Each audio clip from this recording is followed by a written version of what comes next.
Darussalam adalah sebuah negara merdeka. Kita selaku rakyat dan penduduk adalah dituntut untuk membebaskan diri daripada segala sikap yang merugikan. Di antara sikap merugikan itu ialah suka berpeluk tubuh dan ketandusan semangat patriotik.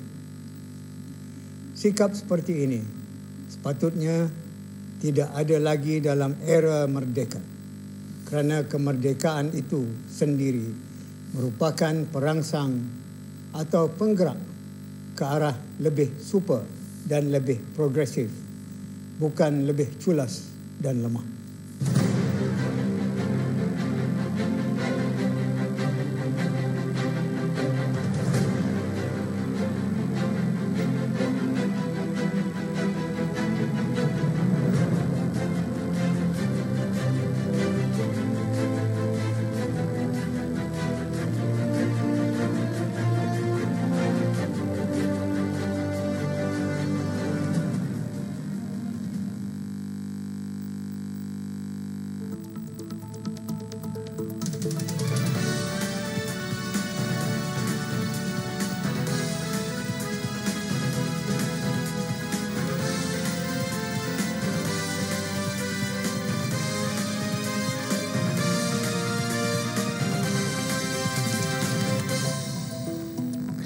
Bismillahirrahmanirrahim. Assalamualaikum warahmatullahi wabarakatuh. Good evening. I'm Azrul Bakar and welcome to News at 10, the top stories tonight.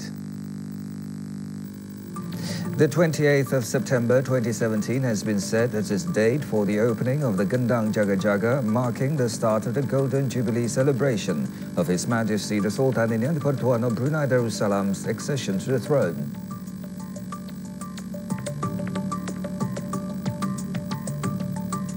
His Royal Highness the Crown Prince attends the third meeting of the Executive Committee for the Golden Jubilee celebration of His Majesty's succession to the throne.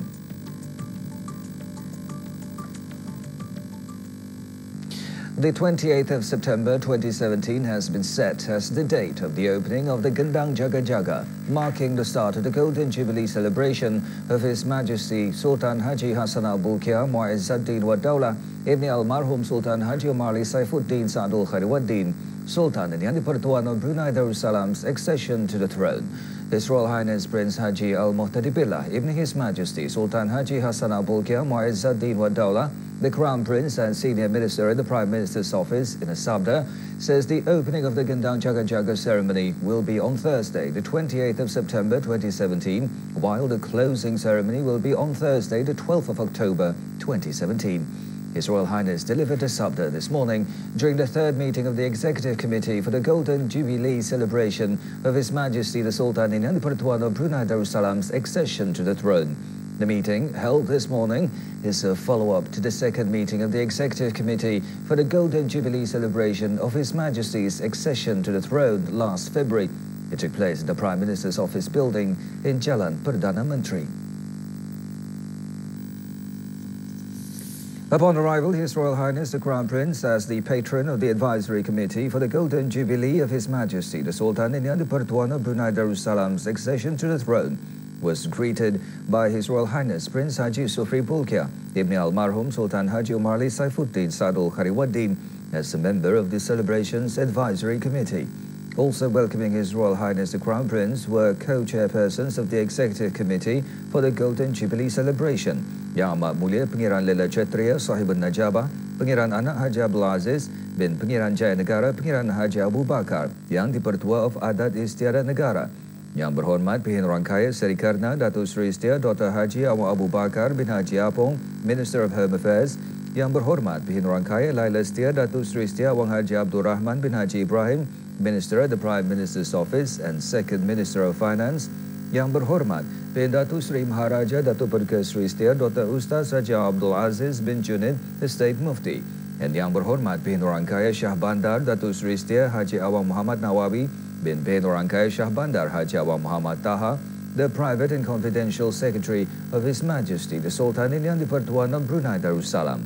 The meeting commenced with the recitation of Surah Al-Fatihah and Dua Selamat, led by Yang Berhormat Pihin Datuk Imam Datuk Paduka Seri Setia Ustaz Haji Awang Abdul Hamid bin Bakal, a member of the Executive Committee for the Golden Jubilee celebration.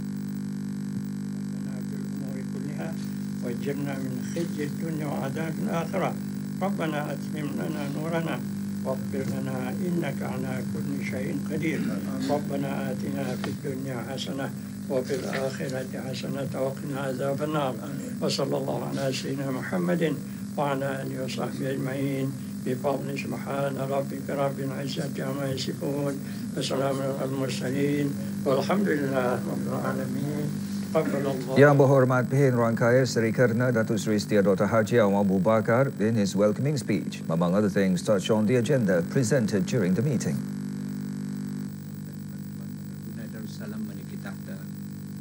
Agenda 5, laporan jawatankuasa sektoral daripada pengurusi bersama setiap jawatankuasa sektoral. In the Sabda, His Royal Highness the Crown Prince reiterated the titah of His Majesty the Sultan Yang di-Pertuan of Brunei Darussalam, which emphasizes that programs for the Golden Jubilee of His Majesty's succession to the throne should be proposed and planned very carefully and possess historical value that makes the people eager to witness or join and is not evaluated simply on the number of events planned. His Royal Highness also believes that every sectoral committee is actively planning and arranging programs while taking into account several matters.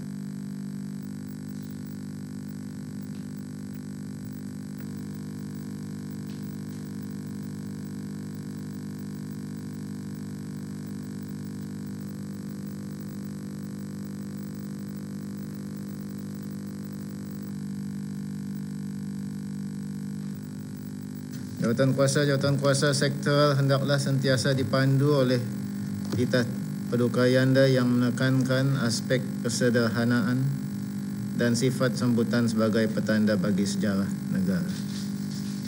Komitmen serta dedikasi yang diberikan akan terus berkekalan, lebih-lebih lagi pada peringkat pelaksanaannya nanti ke arah memastikan setiap perancangan berjalan dengan lancar dan sesempurna. Semangat pemuzakarahan serta penyelarasan yang berterusan antara jawatan kuasa sektoral berkaitan dengan pihak-pihak berkepentingan lainnya adalah mustahab.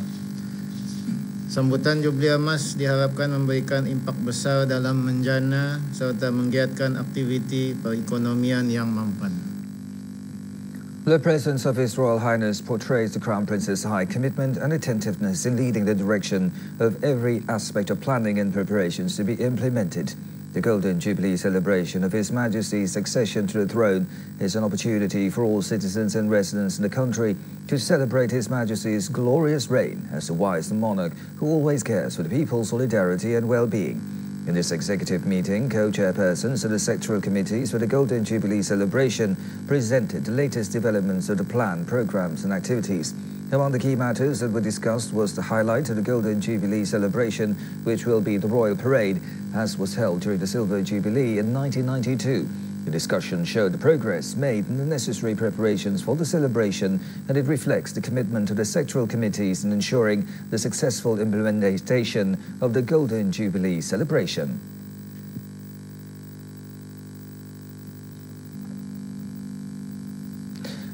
In efforts to nurture and support local companies, Darussalam Enterprise, or DARE, last night organised a dialogue on starting business in the food industry. More than 90 local entrepreneurs and individuals attended the session.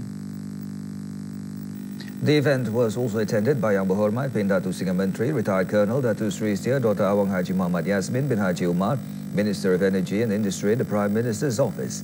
The dialogue session involved panellists who shared ideas on business opportunities, especially those in the food industry. The session provided participants the opportunity to voice problems and challenges faced in the industry.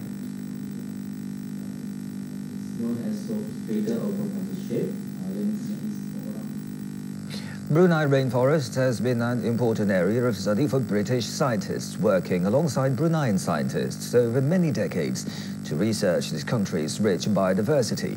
Speaking at a reception to mark Her Majesty Queen Elizabeth II's 91st birthday last night, His Excellency David Campbell, the British High Commissioner to Brunei Darussalam, also congratulated schools and other local organisations for their initiative in encouraging young people in Brunei to understand and value the pristine forests.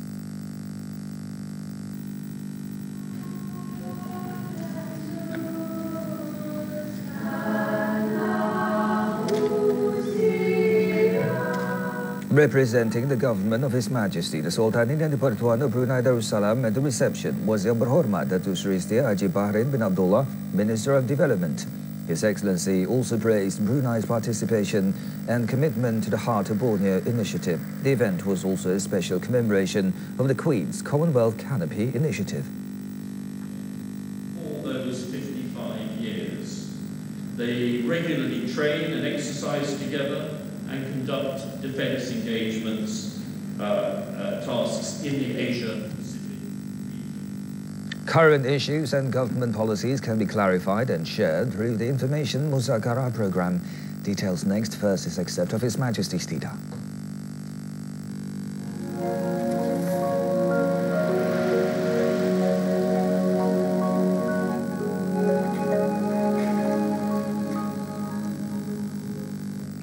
The Information Department's Musakara or discussion program is an avenue for Mukim and Kampung residents to express views and voice their problems as they seek explanations from relevant government agencies. It is also evidence of the good rapport between the government and the community in creating prosperity, harmony and unity. The matter was highlighted by Awang Mawardi bin Haji Muhammad, Acting Director of Information, who chaired the 2017 Information Musakara program for Mukim Kilanas.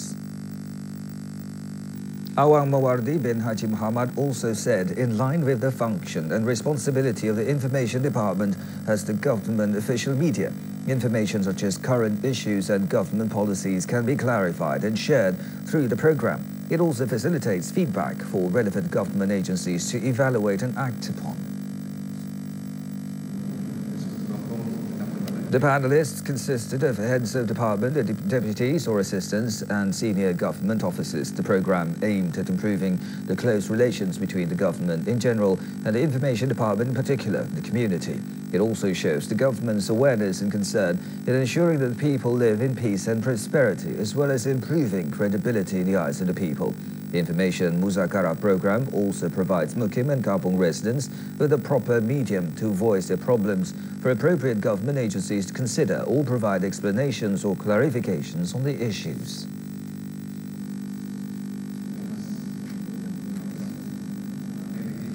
It is vital to get close to youths, especially young students, to help them become aware of current developments, apart from to instill the nationhood spirit and social responsibility.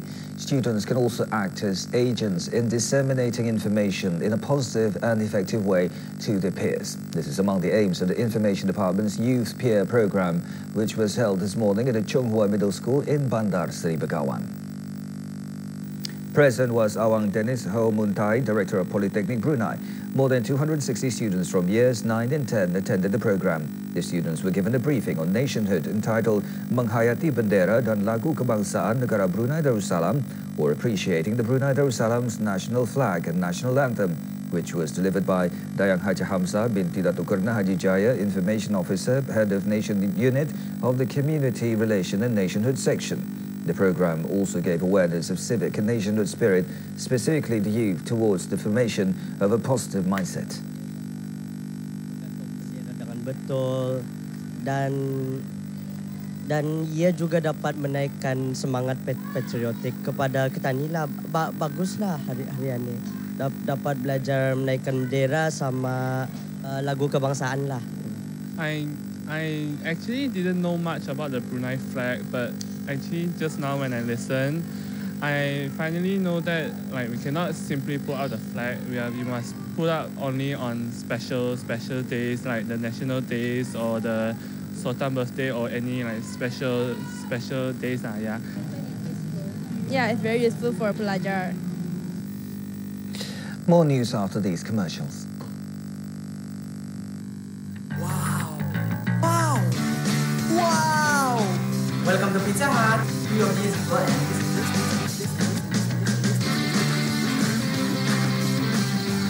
Dapatkan wow deals dari Pizza Hut. Dapatkan pan pizza serendah RM5 hanya untuk bawa balik dan makan di restoran sahaja. masa adalah terhad.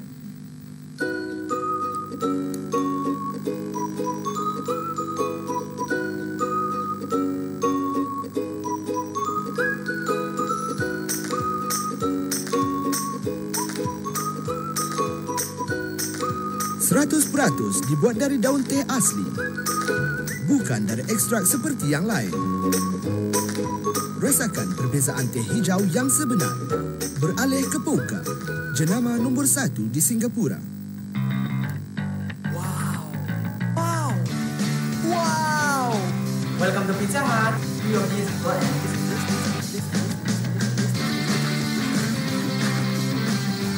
Dapatkan wow deals dari Pizza Hut. Dapatkan pan pizza serendah RM5 hanya untuk bawa balik dan makan di restoran sahaja. Masa adalah terhad.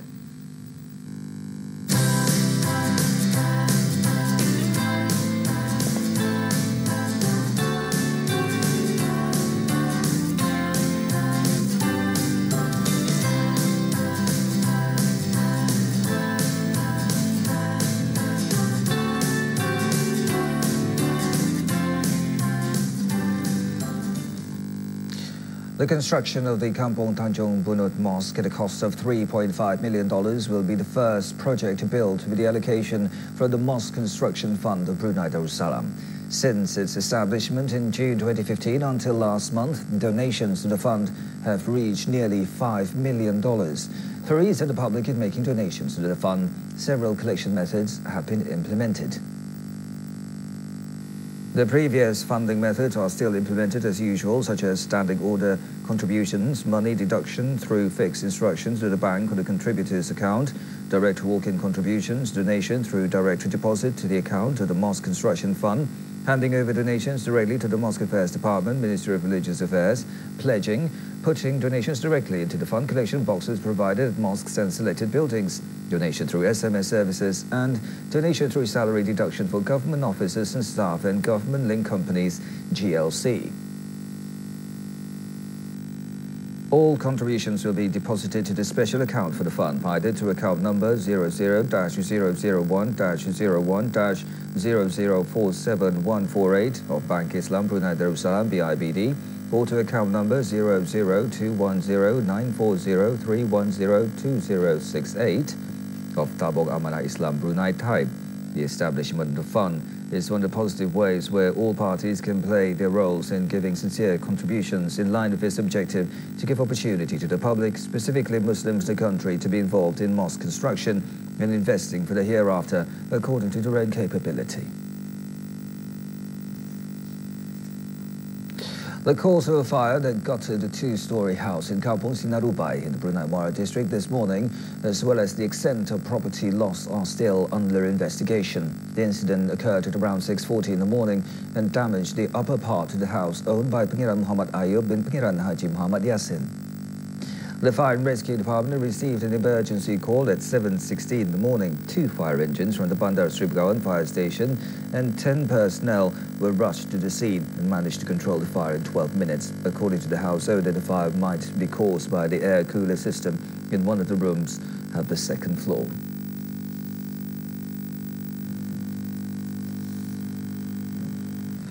Aid worth $18,300 were presented to 4 families whose houses were gutted by fires in Kampung Bukit Puan and Kampung Belambayan recently. Yayasan Sultan Haji Hasna Bolkiah presented the assistance this afternoon at its headquarters at Jalan Perdana Menteri. The assistance was handed over by Awang Haji Ibrahim bin Haji Ismail, Managing Director of the Yayasan. The Yayasan was established as a way to channel assistance to the less fortunate, including those affected by fires. The aid is provided on a regular basis depending on the needs of the affected people.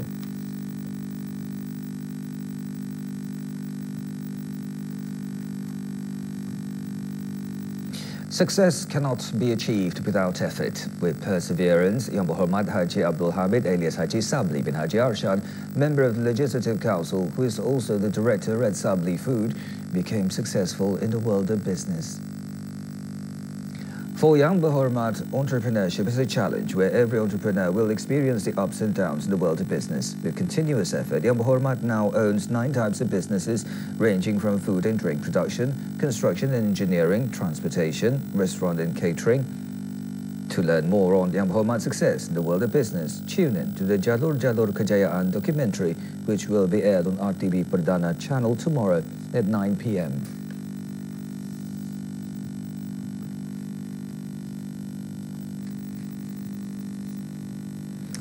A tazkirah or short talk on the dangers of smoking as well as smoking habits were among the contents for this month's religious program, which was held simultaneously in all 4 districts. In the Brunei Muara district, the focal point of the program was at the Pengiran Pekar Masjid Raja Sahibul Bandar Religious School in Kampung Perpindahan Mata-Mata. The tazkirah explained that Islam strongly forbids the Ummah from committing harmful acts, and the act of smoking is wasteful and therefore haram. The tazkirah was also filled with selawat and the doa peliharakan Sultan dan Negara Brunei Darussalam.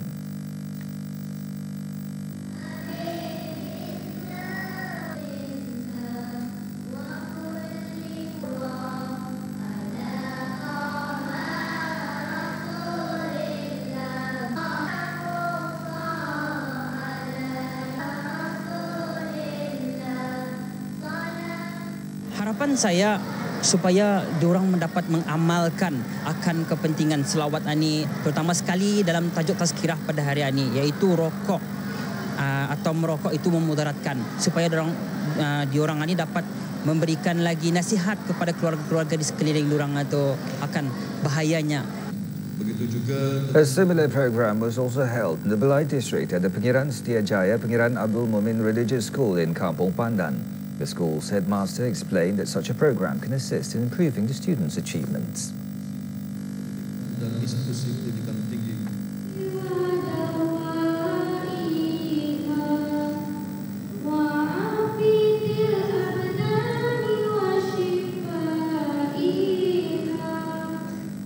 Alhamdulillah, pencapaian murid-murid dan perkembangan mereka mengenai dengan program ini sangat membantu.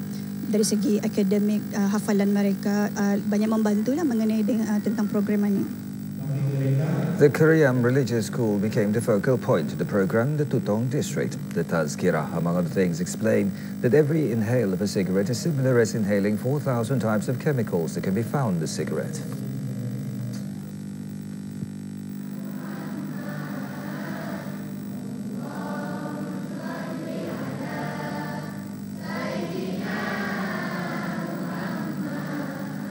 Kesan buruk dalam merokok ini ialah membawa kebinasaan di dalam badan kita ni, walaupun ia kesannya membawa sedikit keseronokan, tapi kebanyakannya ia akan membawa kebinasaan dalam anggota-anggota dalam badan kita ni. The religious program was also held at Islangan Religious School in the Temburong district. The talk highlighted that nicotine can be found in cigarettes, can lead to addiction, and reminded that smoking can lead to a number of health issues such as fatigue, damaged blood vessels, as well as cancer.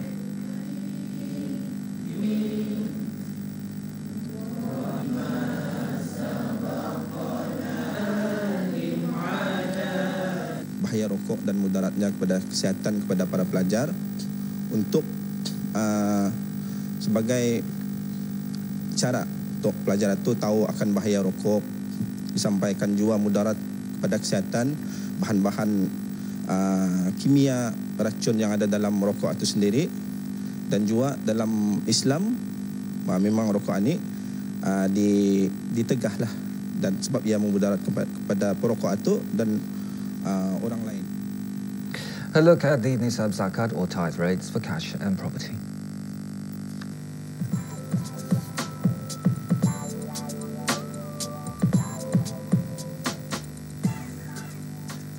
Moving on to the foreign exchange rates between the Brunei dollar and some international and regional currencies.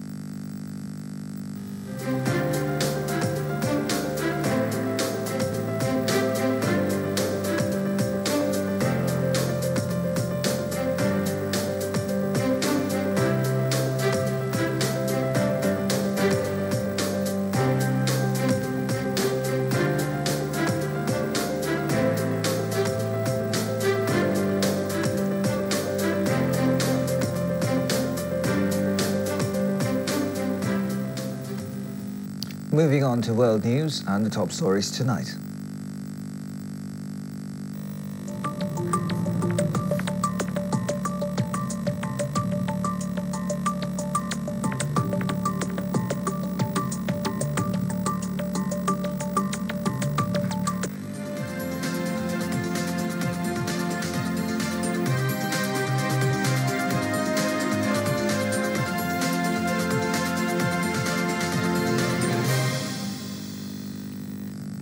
China's foreign ministry has urged UN Security Council members to maintain unity and respond with one voice. The call came after the United States and Russia clashed at the United Nations over US drafted Security Council statement to condemn North Korea's latest failed ballistic missile test.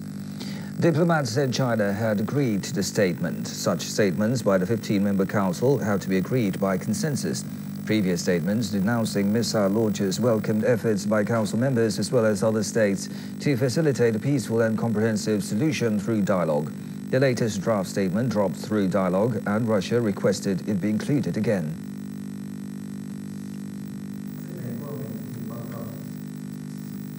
Chinese State Councillor Yang Jieqi said during a joint news conference with the EU's top diplomat Federica Mogherini just after the conclusion of the 7th EU-China strategic dialogue in Beijing that China and the EU should promote a positive signal of economic globalization and free and fair trade. Mrs. Mogherini said that the two sides also discussed the Syrian civil war, looking for a political solution that includes all parties involved in the conflict. Mr. Yang said China will continue to promote the denuclearization of the Korean Peninsula while implementing UN Security Council resolutions. The EU remains cautious about the duration of its second-largest trading partner, concerned by China's massive steel exports, its militarization of islands in the South China Sea, and a turn towards greater authoritarianism under President Xi Jinping. The EU is looking to a bilateral investment treaty with Beijing to make it easier for European companies to do business in China.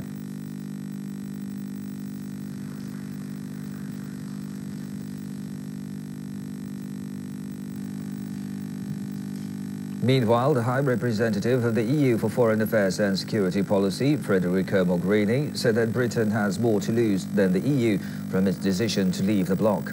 Speaking during an event at Tsinghua University in Beijing, she also praised China's One Belt, One Road investment plan, which aims to develop trade and connectivity with the rest of Eurasia, stressing the importance it will play in opening up opportunities for all.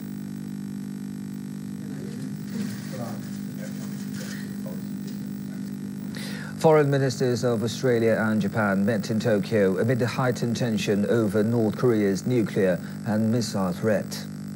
Australian Foreign Minister Julie Bishop has urged China to do more to help international efforts to pressure and persuade North Korea to stop escalating nuclear and missile threats. She also stated both sides shared a common view that they must continue to advocate and defend the international rules-based order and encourage all nations to resolve differences peacefully and in accordance with international law. The minister also said both countries had agreed to cooperate in economic matters and to continue to advocate for free and open trade, and that trilateral talks with Japan and India seemed logical given their shared interests.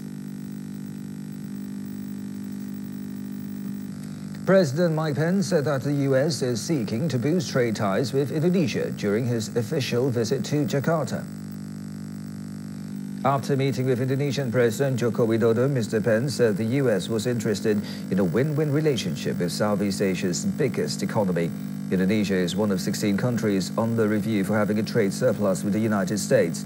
Mr. Pence also called for fairer trade and cooperation on fighting terrorism with Indonesia and for freedom of navigation in the disputed South China Sea. He arrived in Jakarta yesterday from Japan, where he reassured Tokyo of US commitment to rein in North Korea's nuclear and missile ambitions.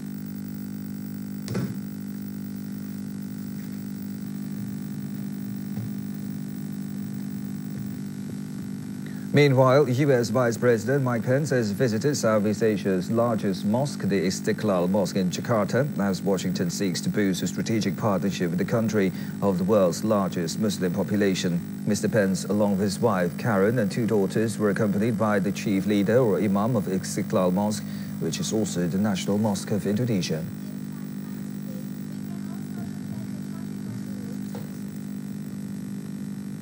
In southern Thailand, two suspected insurgents died after the explosives they were carrying detonated unexpectedly. Meanwhile, 8 civilians and officials were wounded in attacks in the same area. Pramote Prom In, a spokesman for Thailand's Internal Security Operations Command, identified the dead as insurgent operation leaders. No group has claimed responsibility for the attacks, which targeted police stations and checkpoints in Muslim-majority provinces in Thailand's deep south.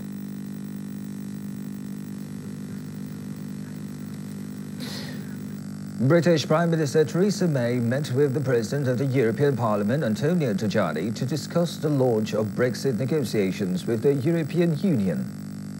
Mrs. May called for an early election on the 8th of June, saying she needed to strengthen her hand in the board's talks with the European Union by bolstering support for a Brexit plan.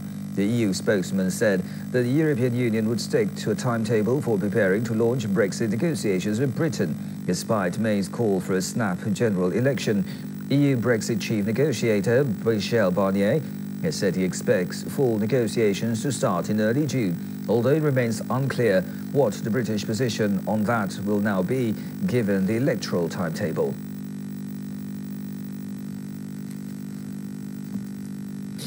U.S. House of Representatives Speaker Paul Ryan said during a visit to Britain that the United States is working to strike a bilateral trade deal with Britain as soon as possible.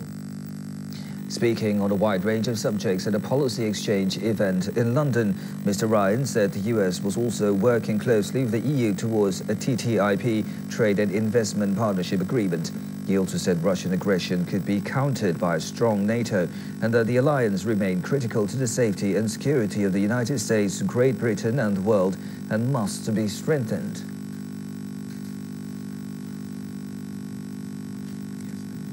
Stay with World News after the short break.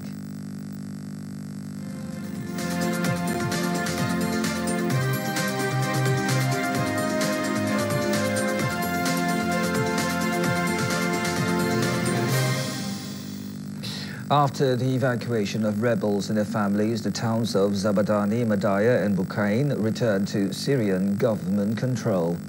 Madaya and neighboring Bukain showed no sign of major damage and people walked the streets. Residents said living conditions had been hard, but welcomed the return of some semblance of normality.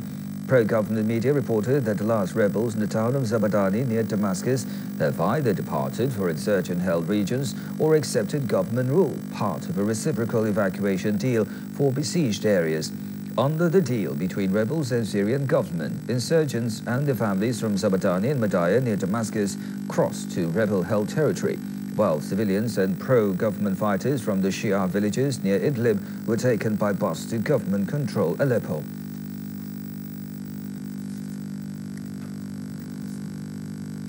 A deluge of rain that set off landslides smashed homes and filled streets with mud in a mountain city in the coffee-growing part of Colombia. Authorities said at least 17 people were killed and 24 injured.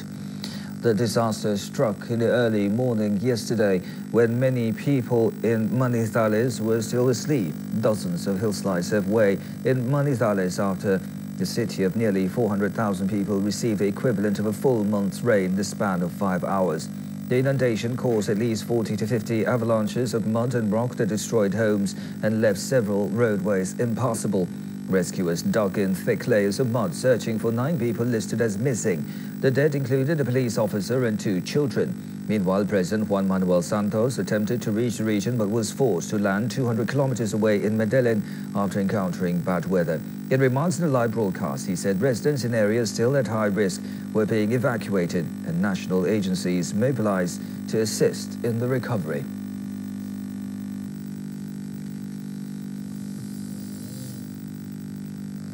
The United States and South Korea Air Forces have conducted a joint drill at Gunsan Air Base amid mounting tensions on the Korean Peninsula. About 1,500 U.S. and South Korean pilots participated in the annual Max Thunder exercise, and 80 aircraft, including F-16s and F-15Ks, were mobilized from both sides in a bid to boost cooperation in combat situations.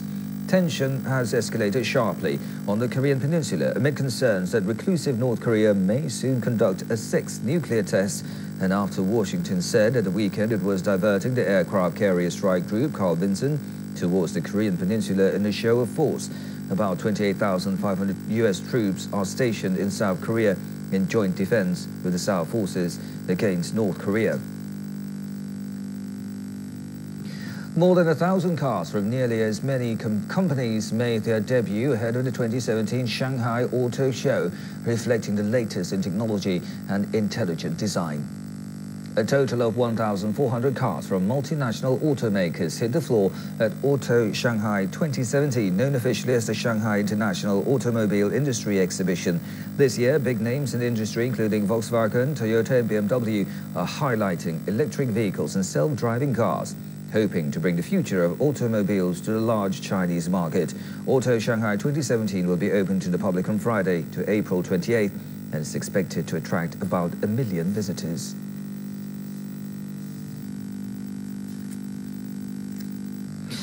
Each spring, the ground of the forest Halibos in Belgium trades in its brown and green hues for vibrant blue when a burst of bluebell flowers bloom. The bluebells are... Sports news coming up next.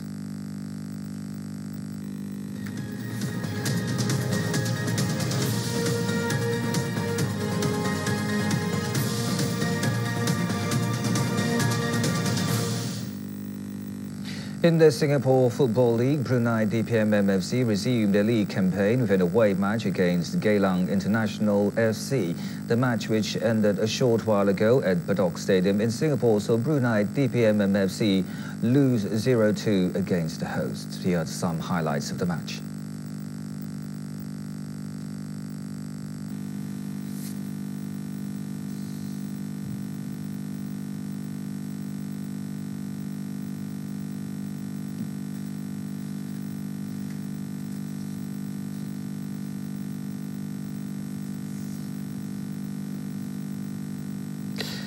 The Brunei DSC Football League kicked off the season with the Sumbangse Cup. A match held last night saw the defending champions of Super League and Brunei FA Cup, MSABDB, beating last season's first runner-up Indra SC.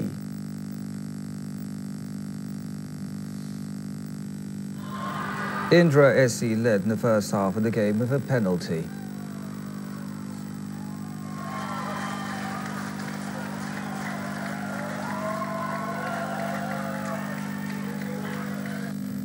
The second half of the game saw MSABDB equalizing through Razimi Ramli. Razimi Ramli doubled his team's lead with a goal in the last minute of the game to secure victory for MSABDB.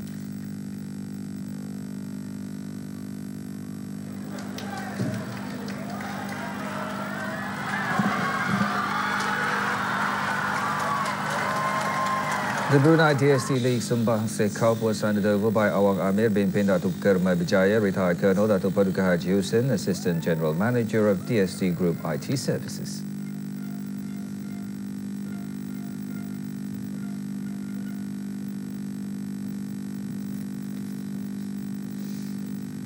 Up next, the weather forecast.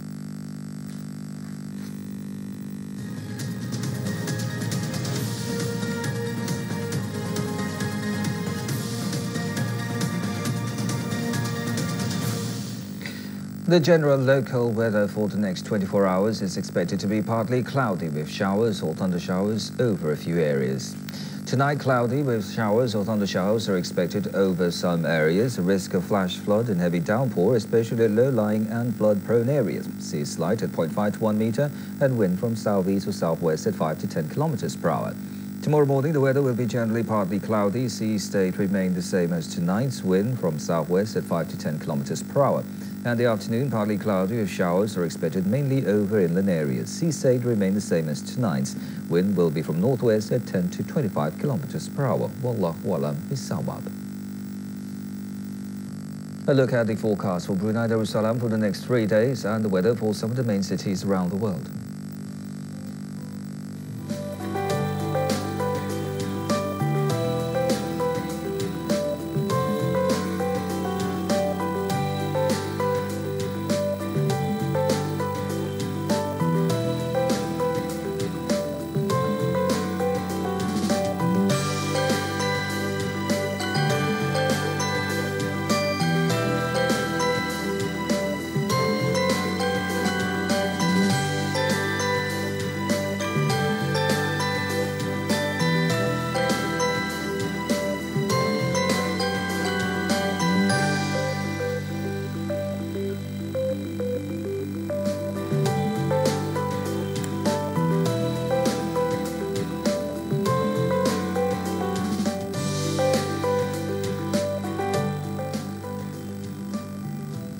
Finally, let's reflect the excerpt of a firman of Allah subhanahu wa ta'ala from an Al-Qudsi hadith. Verily, mosques on this earth are like my home, while the worshippers are my guests. Hence, the people who come to my house in a state of absolute cleanliness are fortunate. That concludes News at 10 for this evening. Good night. Assalamu alaikum wa rahmatullahi wa barakatuh.